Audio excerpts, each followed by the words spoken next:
Welcome to Finance News, everything you need to know and everything you don't really need to know or don't care about, all in one place. Let's get straight into the headlines. Inflation in the US has soared to 6.1% after new data was released this week.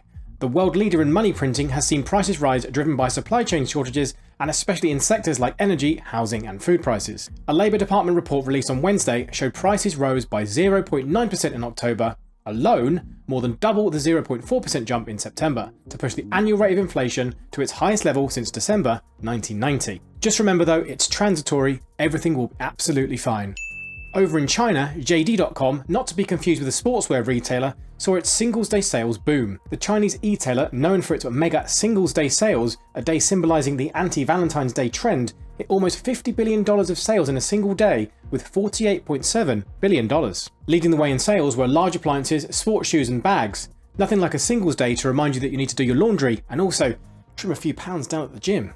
Back in the UK, some more very serious news now. Wetherspoon's reporting saying that cocktails are beating ale sales. The BBC reports that in the 15 weeks to the 7th of November, sales of drinks such as mojitos and cosmopolitans were up 45% on the year before, along with vodka and rum. Draft prices have suffered, however, with sales of ales of sale, down by 30%. Sales are down overall compared to the year before, with a key period of the festive season coming up. Spoon's boss Tim Martin is going to need to start drinking a lot more of his own pint to get his company moving again, back into the green. More from the UK, Uber raises prices in London. Taxi app ride-hailing giant Uber is increasing prices in London. Well, isn't everyone?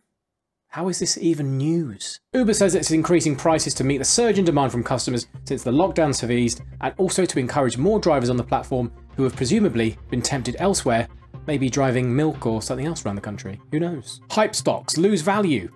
Tattooed Chef and Beyond Meat, two massively pumped stocks on social media who don't make any profit between them but have market caps of the billions of dollars, have both lost significant value. Who would have thought it? The vegan-friendly Tattooed Chef pulled out of its Q3 earnings call just 10 minutes before they were due to be released, worrying investors and sending the stock price to plummet. This news led potential investors to speculate on the results, presuming the worst for the company, who will likely see similar outcomes to its competitor, Beyond Meat. Sellers were quick to exit their positions as they waited for their new Rivian EVs to arrive.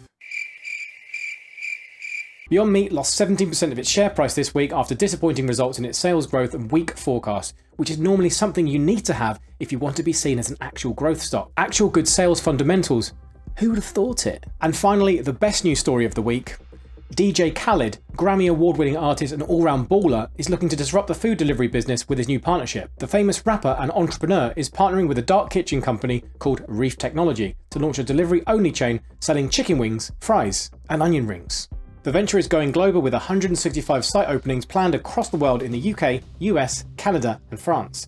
Customers will see their meals delivered in hot pink bags with images of palm trees and Rolls Royces, while patrons in Miami will be able to offer a delivery service to their super yachts with a jet ski delivery service.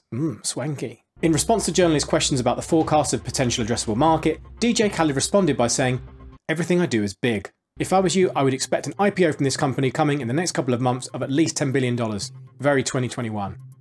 Hot tip."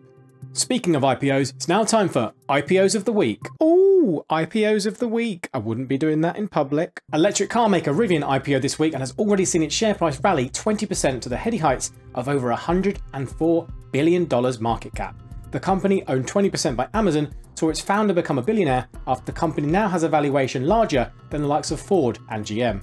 Rivian has pre-orders for delivery trucks from Amazon and thousands of other retail customers for its innovative SUV electric vehicle. So far they've only delivered a couple of hundred vehicles and just producing a couple a day, but don't worry, it's electric, so it means the share price can only go up. Welcome to 2021. Now let's zip over to fails of the week. Just when you think it couldn't get any worse, fails of the week. Elon Musk asked his Twitter followers this week if he should sell 10% of his shares in response to possible unrealized capital gains taxation plans from the US administration. He set up a poll and said he would abide by the decision, whichever way it went. In true 2021 style, the votes came out in favor of selling and Elon proceeded to dump shares, causing the Tesla share price to fall from $1,200 back to around $1,000.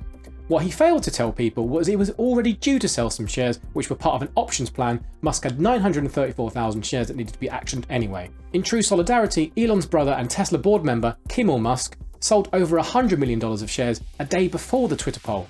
All seems perfectly normal to me. Remember that Musk has a further 20 million stock options that expire in August 2022, so look out for a tweet around this time which has nothing to do with the reason that he's selling the shares. Next, my fellow apes, is your favourite section. It's the Wall Street Bets post of the week. Welcome to the best of the bets. This Reddit user posted his smooth-brained winning stock options plays after Beyond Meat stock started plummet following poor Q3 results. Well done, sir. Well done. I'm sure all of those gains will be gone by the end of next week. For best photo or video meme, following on from high inflation data in the US, one Reddit user posted this picture. Ah, good old Harold. Nice to see him still being wheeled out. And that's all we've got time for this week, folks, for all your finance news across the world and everything you need to know what's going on in the world of stocks and shares. Drop us a big fat like if you have, subscribe for many more videos, and don't forget, we will see you in the next one.